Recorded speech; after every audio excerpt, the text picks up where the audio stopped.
CBN Vida Profissional, com Andréia Salsa.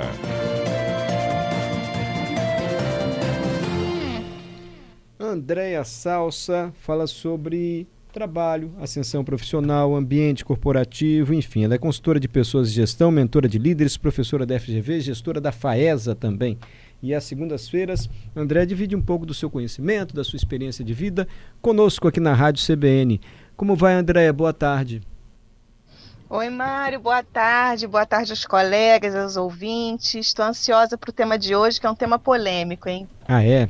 A semana passada eu falei, Andréia, tenho visto muito em algumas empresas a ideia de transparência até no ambiente assim, de trabalho, físico mesmo. Então, tenho visto com muita frequência alguns gestores dizerem, olha, aqui a nossa liderança é tão transparente que eu não tenho nem sala. Eu como chefe aqui, ó, é aberto aqui, todo mundo conversa comigo, eu sou o chefe, mas estou na mesa do lado, enfim. Eu fiquei com o pé, às vezes esse troço dá certo sempre, gente, será? Aí perguntamos para a Andréia, e André Chique, que já falou, eficiência ou modismo? As mudanças de layout do ambiente de trabalho e novas regras para reuniões. Ela já formulou o tema dessa forma, bem mais elaborado. Bem mais elaborado, né, Mário? Ainda bem que a gente tem você aqui, Andréia. Nos ajude, então. Pois é, eu estava ouvindo, né, o querido Léo aí falando dessa experiência bárbara da feira que ele participou aí fora, e eu acho que tem a ver com isso, Mário, porque de onde veio essa coisa de reformular layout, né? Ele tem um conceito, ele faz sentido dentro de um conceito, que é uma lógica onde se quebra a hierarquia, como você muito bem falou, né? Onde as pessoas podem ficar mais próximas, porque o layout ele diz muito sobre a instituição que a gente trabalha, o que a gente está inserido, e tem muito relacionamento com o conceito de inovação, e que então são conceitos mais ligados à agilidade, à autonomia. Então, ele faz sentido para aproximar as pessoas, para que nessa aproximação eu tenha um pouco mais de ganho, né, de conexão, de sinergia, e eu tenho uma ação mais rápida para enfrentar aquele problema ou para dar um resultado mais eficiente para um cliente. Só que quem ouviu isso meio por alto, né, sem aprofundar qual era a essência, tentou encaixar esse modelo em tudo e qualquer negócio. E aí é quando a gente começa a ver que algumas situações não fazem muito sentido, porque, por exemplo, algumas profissões, até pela natureza daquela profissão, que às vezes precisa de um pouco mais de raciocínio, que vai elaborar questões, às vezes até de texto, ou dentro de uma lógica que precisa, né, de um pouco mais de concentração, ela estar num espaço, porque você imagina, um espaço onde não tem parede, onde as pessoas, né, estão todas ali um lado ao lado, por mais que tenha regras de etiqueta, né, de não falar alto, mas é impossível ter um silêncio absoluto, principalmente se as pessoas estão ali tendo que usar telefone, enfim. Então, nesse ambiente, aquilo que dentro de um conceito geral de inovação faz sentido, para essa atividade ele acaba prejudicando, porque o sujeito ele tem que exercer um pouco mais de esforço, de concentração, aquilo que poderia ter sido feito em meia hora, a pessoa pode gastar 45 minutos, uma hora, porque o esforço para aquela atividade está comprometida por conta de barulho, por conta de uma série de coisas. Outro exemplo, às vezes a atividade profissional tem confidencialidade envolvida, ou tem algum tema mais sensível de um eventual cliente, ou de uma determinada área, então não cabe, né, você atender uma pessoa ali no meio de todo mundo. Ah, André, mas tem salas de reunião, né? Tem algumas empresas que fazem o campo todo aberto e algumas salas de reunião assim, disponíveis para situações mais restritas, mas nem sempre essa sala pode estar disponível na hora que alguém precisa. Então, é fundamental entender por que eu vou mudar o layout, por que eu vou abrir sala, e se isso cabe dentro da minha atividade profissional e dentro daquilo que eu preciso entregar para o mercado, seja como serviço, seja como produto. Porque aí a gente tem a tranquilidade que está fazendo no conceito e não no modismo, né? Então, Mário, agora até eu acho que a gente melhorou um pouquinho, mas quando teve o boom da inovação, algumas empresas ainda não se despertaram para isso, tá? Mas era muito comum empresas que descobriram que precisavam ser inovadoras e aí começaram a pintar a parede de tudo que era cor, botou a área, né, todo colorido, era piscina de bolinha, era mesa de sinuca e totó. E eu lembro que eu fiz uma visita a uma determinada empresa que tinha um determinado modelo de negócio e que no meio do ambiente de trabalho tinha uma mesa de totó, que eu não sei se aqui no Espírito Santo chama totó mesmo, mas aquele do joguinho totó, e do outro uma sinuca. Eu falei, minha gente, para esse modelo de negócio, se alguém se levantar, se aquelas duas mesas estão ali, a mensagem é, podem usar, né? Sim. Ou na hora do intervalo, ou na hora do almoço, mas se um colega tiver um trabalho um pouco mais emergencial para fazer, e as bolinhas que se batem, né, tanto na sinuca quanto no totó, elas emitem som. E nós ainda somos seres, né, embora algumas pessoas tenham mais capacidade de trabalhar bem com barulho, enfim, outras não. Eu sou uma pessoa que eu tenho muita dificuldade de lidar com o barulho no processo de concentração, de construção. E eu me vi, né, nesse lugar, eu falei, nossa, se eu trabalho aqui, alguém começa a jogar totó e sinuca, para mim vai ser um problema. Então, as empresas acharam que inovação era isso. E inovação, antes da gente pensar em layout, pensar em uma série de questões de janela colorida ou escorrega, né? Tem empresas que botavam escorrega do segundo andar para o primeiro andar. Nossa. É muito legal, enfim, mas antes eu tenho que discutir as estruturas de poder dessa empresa, né, Mário? Sim.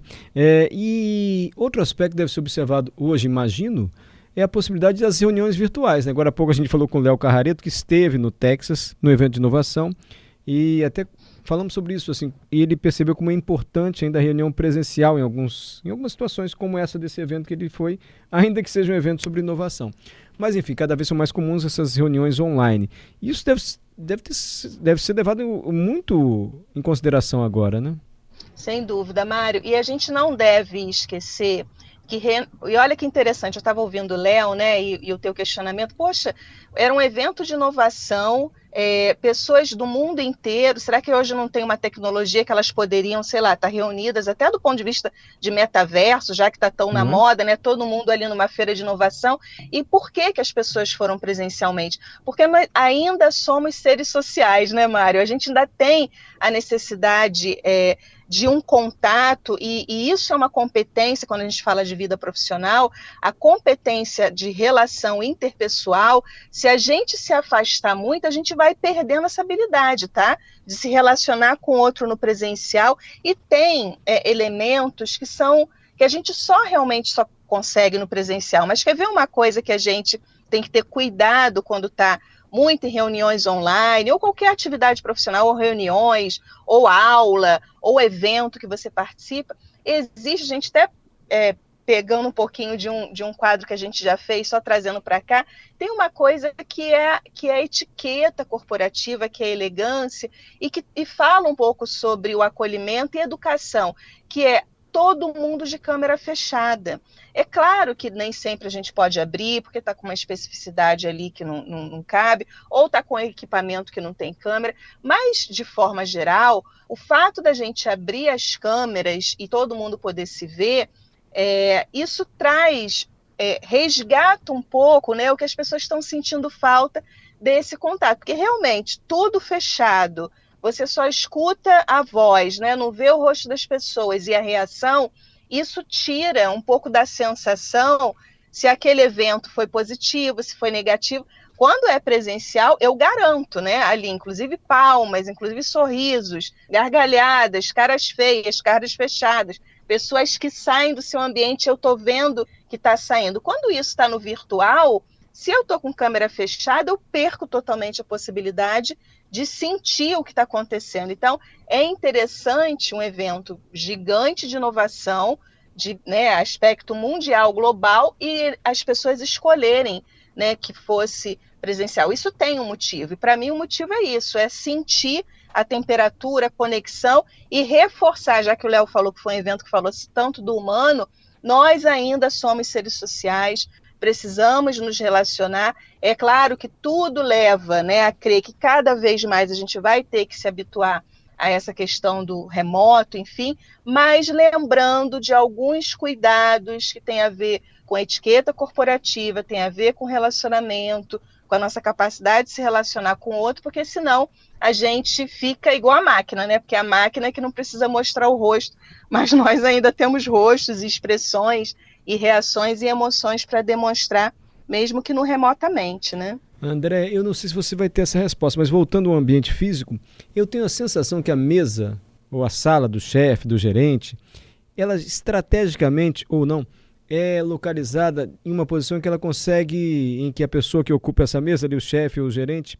o líder, ele consegue ter um contato visual com todos. Ele consegue ver todo mundo que está naquele ambiente. Isso era uma estratégia, assim, ó, sala do chefe, assim, aqui todo dividido de lá, ele vê todo mundo, hein?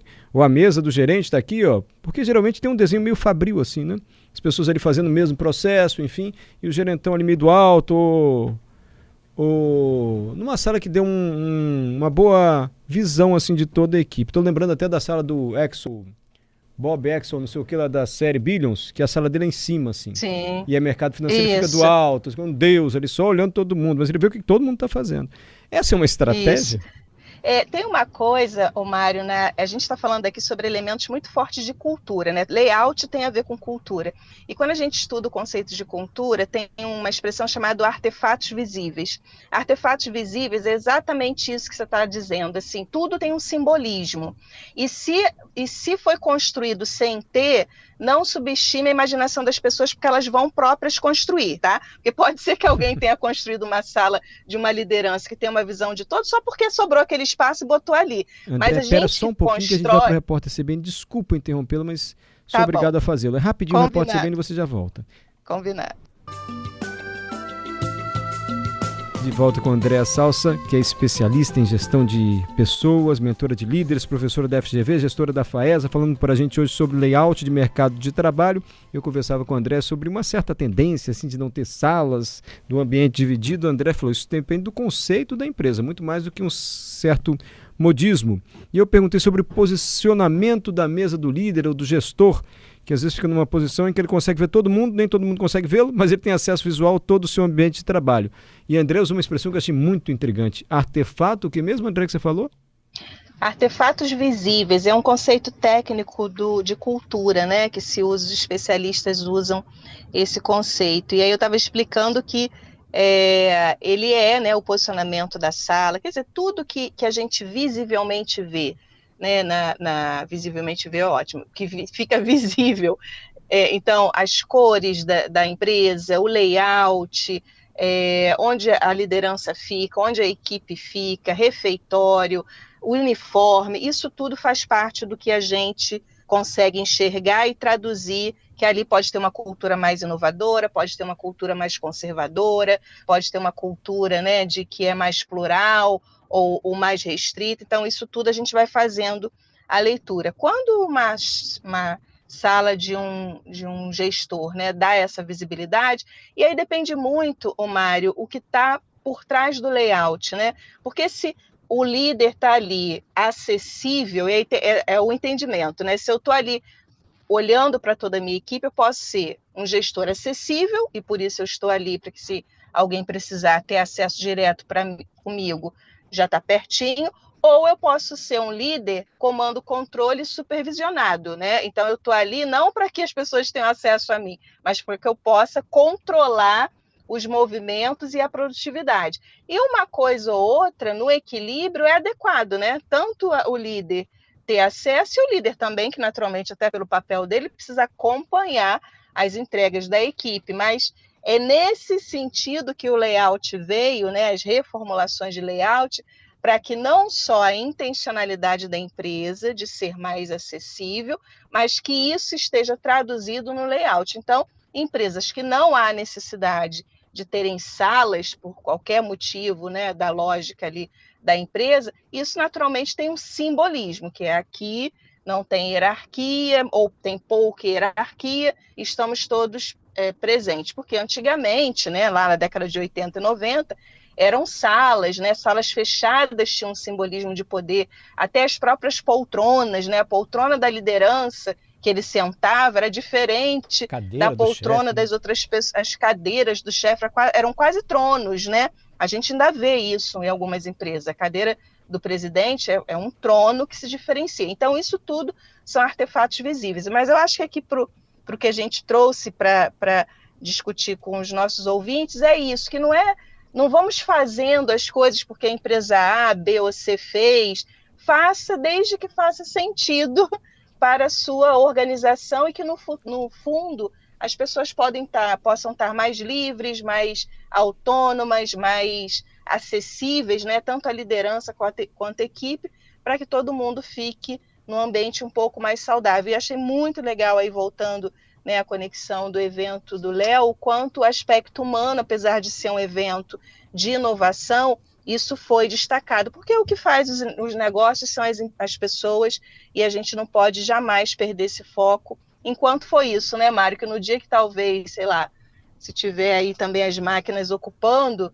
aí a gente pensa, mas por enquanto a gente é que comanda as máquinas e é o ser humano é que movimenta os negócios, então a gente tem que focar nisso. Eu não sei se você já respondeu antes de liberá-lo, André, mas o Túlio, Mário, aproveitando esse gancho da sua pergunta, isso de alguma forma não coage o funcionário, essa posição do chefe, assim, vigiando entre aspas, todo mundo, essa posição física mesmo na sala? Acho que você já respondeu de certa forma, né, André? Mas sem dúvida aí a gente volta para o CPF, que é uma coisa que eu adoro falar, né, na pessoa, né?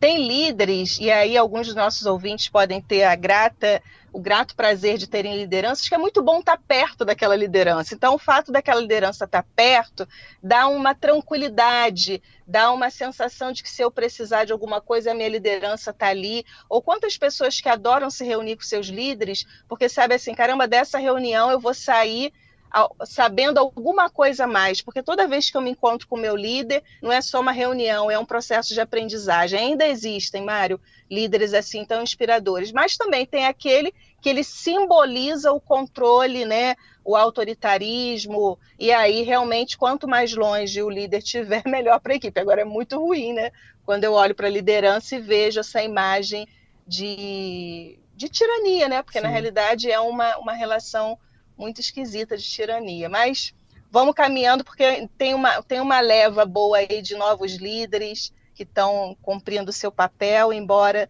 ainda tenham esses aí, como bem o ouvinte falou, que parece que está ameaçando, né? Está controlando e está ameaçando. Tá aí para você, Túlio. André, eu tenho uma consulta a fazê-la e eu não sei se pode ser o tema da semana que vem ou se você achar que é muito óbvio, você já responde logo e pronto. Eu não tinha foto no WhatsApp, depoimento pessoal aqui, André, se você me permite. E tá me ouvindo?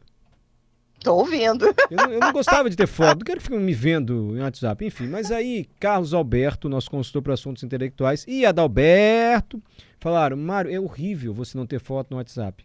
A gente recebe uma mensagem sua, parece que é uma alma, parece que a pessoa morreu, porque só fica um negócio branco ali. Bota uma foto aí. Aí, influenciado por Adalberto e pelo Carlos Alberto, eu coloquei uma foto que eu tô de palhaço. No carnaval achei engraçadinho, falei, botar essa foto, eu tô de palhaço. Pessoas que gostam muito de mim falaram, você tá todo errado essa sua foto, você tem que trocar. Minha filha falou, papai, imagina se uma pessoa te contratar, você é contratado para apresentar evento, a pessoa bate o olho e vê essa foto. Vão te descontratar. Falei, mas minha filha, ninguém leva o WhatsApp tão a sério. Você tá por fora, papai. Falei, já sei para quem eu vou perguntar.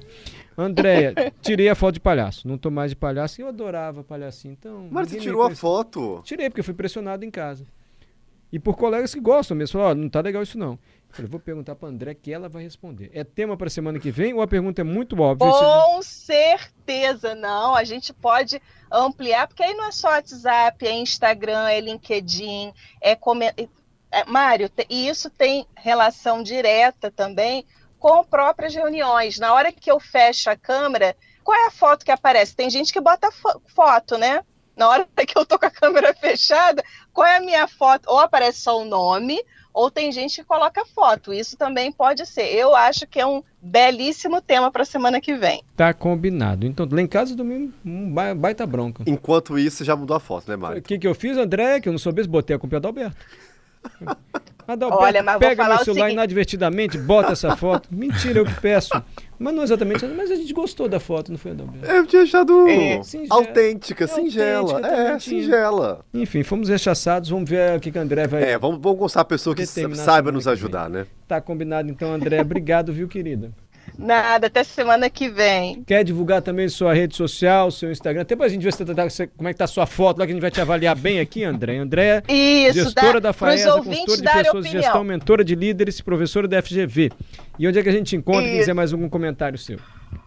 Olha, Instagram é Andréa Z Salsa, Z de zebra Salsa, e LinkedIn é Andréa D Almeida Salsa, que é o meu nome todo. Mas meus conteúdos mais legais estão lá no Instagram, Andréa Z Salsa. Estão aqui na CBN. Seus conteúdos mais legais estão aqui na CBN conversando com a gente. Olha, não queria dizer nada não, tá, Mari? Mas você entra no Instagram de Andréa Salsa, André, além de tudo isso, desses assuntos assim, vou confidenciar aqui. Ela traz cenas do cotidiano. Prosaicas. Não, do nosso, da vida.